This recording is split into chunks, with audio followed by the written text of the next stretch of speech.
In today's episode, Crystal will begin her moisturizing series by showing you how to quickly make an inexpensive shea butter mix.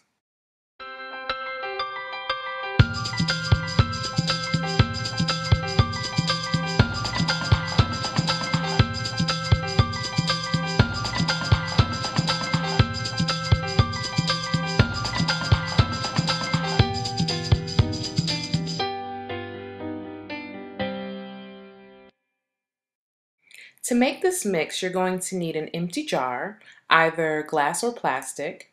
You're going to also need some raw shea butter as well as some olive oil. Loosely fill a jar of your choice with shea butter by spooning it in. If you pack it too tightly, you won't have space for the olive oil later. So it's pretty easy to find shea butter these days, and if you live in or near a major city, you probably have some local sources of inexpensive shea butter. I'd say look at natural grocers, African markets, and stands. You can also do an online search for wholesale shea butter. Now, you're going to be looking for raw white shea butter. You'll know it's good quality if the color is slightly off-white, has a pleasant, slightly earthy smell, and is a consistency of cold dairy butter. Very soft or lightly colored shea butter is more processed and may not have as many nutrients intact.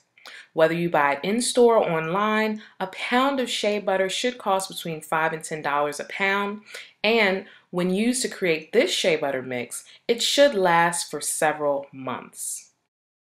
Now you're ready to cover your jar, and you can hold it under hot tap water while you plug the sink.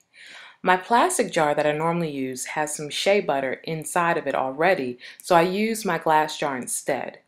But it is much faster with the plastic jar because it's not as thick. Now you can use a pot of boiling water instead, but I find this time consuming. Also, be careful of microwaving your shea butter, as the microwave will get it super hot really fast. This can lead to burns and diminish the quality of your shea butter.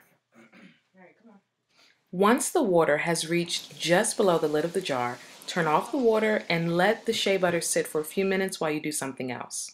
Once you come back to the sink, whirl the shea butter around a little while the jar is still closed, and then use your spoon to mix the melted shea butter with the solid shea butter.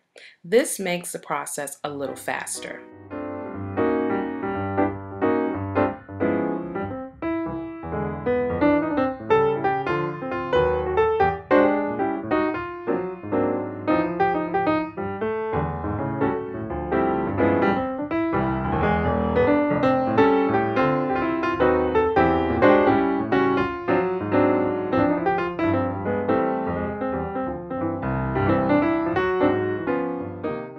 Return the jar to the sink and repeat this process until all the shea butter is melted.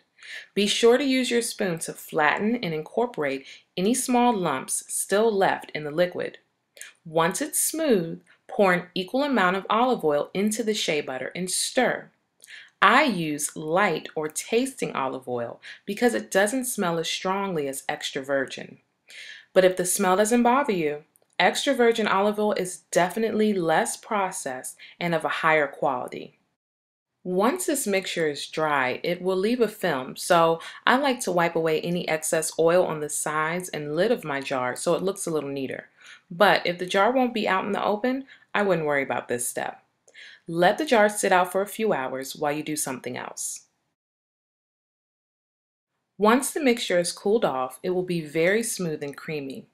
We use this mixture to seal in moisture after washing and to touch up our girls' hair, especially the ends, in between washes. For best results, apply this mix on wet or damp hair. Between washes, use a spray bottle to mist the hair and then seal in the water with the shea butter mix.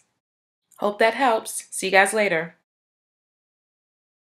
Next time on Confident Girls, Beautiful Curls, Crystal will continue her moisturizing series by showing you how she uses this shea butter mix on freshly washed hair.